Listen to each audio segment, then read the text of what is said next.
আসসালামু আলাইকুম ওয়া রাহমাতুল্লাহি ওয়া বারাকাতুহু।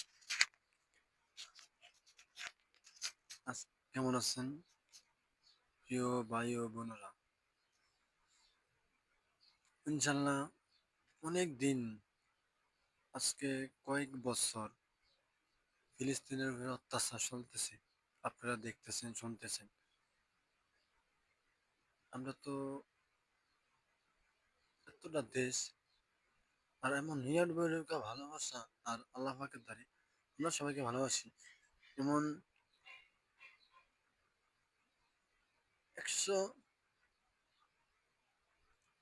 যেই আল্লাহকে ভালোবাসি, আল্লাহ পাক আমাকে ভালোবাসে। হুম, এতটা মুসলিম দেশ, এতটা মুসলিম দেশ, তারপর আমরা কিছু করতে পারতেছি না কেন? যদি এক হই, যদি এক হই, এক যদি হই, তাহলে তো সবকিছু হবে, হবে না? এক হও। আমি আমার ফ্রেন্ড ফলোয়ার যাদেরকে আছি, ইসলামের জন্য এক হও। মুসলমান মুসলমান ভাই ব্রাদার হও। যারা ফিলিস্তিনের অপক্ষে যাবে তাদেরকে কুরবান করে দাও। যারা ফিলিস্তিনের পক্ষে থাকবে, ইসরায়েলি পণ্য, ইসরায়েলি পণ্য সব বয়কট করে দাও। এত অত্যাচার, এত জুলুম, এত নির্যাতন আর সহ্য হচ্ছে না আমাদের। কেন আজকে কয়েক বছর, 5 বছর আরো বেশি হবে, ইসরায়েলে ফিলিস্তিনের অত্যাচার শুরু করছে। আমরা তো মানতে পারতেছি না। কয়দিন মানবো? একদিন, 2 দিন, 3 দিন? কয়দিন মানবেন আপনি?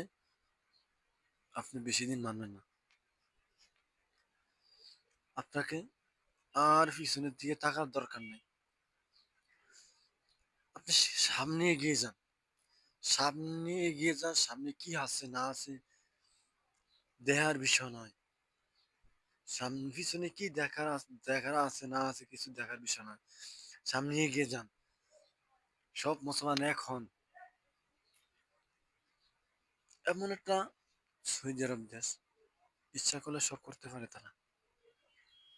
ইচ্ছা করলে ইসরায়েলের উপর হামলা করলে করতে পারে, কিন্তু তারা পারে না। কি কারণে? তাদের দ্বারা এই দাবি আমি, তারা কেন পারে না? কেন তাদের হুঙ্কার দেয় না? কেন তারা পিছনে তাকিয়ে, পিছনে